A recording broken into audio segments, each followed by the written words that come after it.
সকালে ঘুম থেকে উঠে ঝাল নাস্তার মধ্যে রুটি এবং আলু ভাজি রাখতে পারে, যেহেতু এটি অনেক মজার খাবার, সবাই খেতে অনেক পছন্দ করবে। তো চলুন রেসিপিটি পুরো ভিডিওটি মনোযোগ সহকারে দেখতে থাকুন। দেখুন এখানে ফুলকো রুটি দিয়ে যদি আলু ভাজি খাওয়া হয় তাহলে অনেক টেস্টি লাগে। আপনাদের কাছে কেমন লাগে অবশ্যই কমেন্টসে জানাবেন। তো চলুন পুরো ভিডিওটি শেয়ার করি আপনাদেরকে। যারা নতুন রাঁধুনি আছেন মনোযোগ সহকারে দেখতে থাকুন। প্রথমে কুকিং অয়েল পরিমাণ মতো দিয়ে দিচ্ছি, এরপর কাঁচামরিচ এবং পেঁয়াজ কুচি দিয়ে দিচ্ছি। কিছুক্ষণ কাঁচা গন্ধটি যাওয়ার জন্য তেলের সাথে মিশিয়ে নিতে হবে।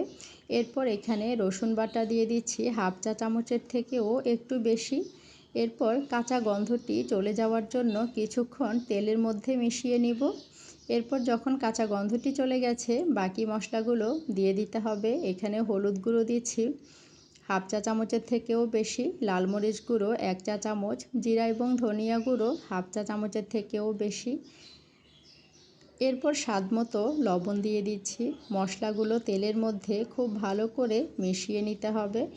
এরপর কিছু পানি দিয়ে দিচ্ছি যেন মশলাটির ভালো করে কষিয়ে নিতে পারি।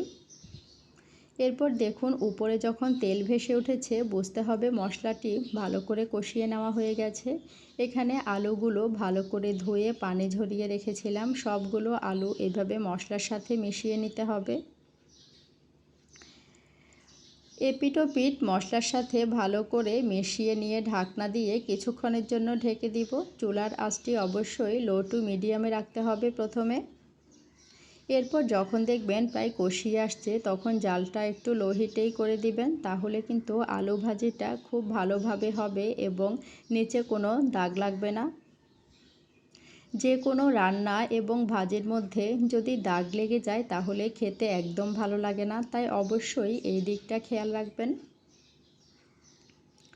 এরপর ঢাকনা দিয়ে আরও কিছুক্ষণ ঢেকে দিচ্ছি। দেখুন ঢাকনাটি উল্টিয়ে এগুলোকে বারবার নেড়ে দিচ্ছি। দেখুন এটি প্রায় সেদ্ধ হয়ে গেছে। খুব ভালো করে যখন সেদ্ধ হয়ে গেছে তারপর ধনেপাতা কুচি দিয়ে এবং কাঁচামরিচ দিয়ে ঝটপট নামিয়ে ফেলতে পারেন। এই ভাজিটি হতে তেমন সময় লাগে না, খেতেও অনেক টেস্টি হয়, তাই অবশ্যই সকালের নাস্তায় এই মেনুটাই রাখতে পারেন।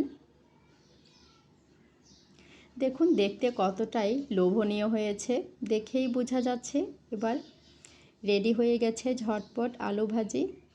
তারপর এক সাইড করে রেখে দিচ্ছি। এখানে রুটি বানানোর জন্য সফট ডো বানিয়ে নিয়েছি। এরপর রুটিগুলো তাওয়াতে এভাবে সেঁকে নিতে হবে। এপিট ওপিট সেঁকে নেওয়ার পর দেখুন খুব সুন্দর করে ফুলবে এগুলো। ফুলকো রুটি দিয়ে নরম তুলতুলে হয় এবং আলু ভাজিটা খেতে অসাধারণ লাগে। দেখুন কতটা ফুলকো হয়ে গেছে। আপনাদের কাছে কেমন লেগেছে অবশ্যই কমেন্টসে জানাতে ভুলবেন না। সবগুলো রুটিকে এভাবে তাওয়াতে এপিট ওপিট সেঁকে নিব এবং ফুলকো করে বানিয়ে নিব।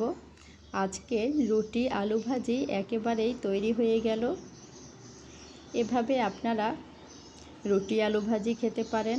আপনাদের কাছে কেমন লাগে অবশ্যই কমেন্টসে জানাবেন। আল্লাহ হাফেজ, আসসালামু আলাইকুম।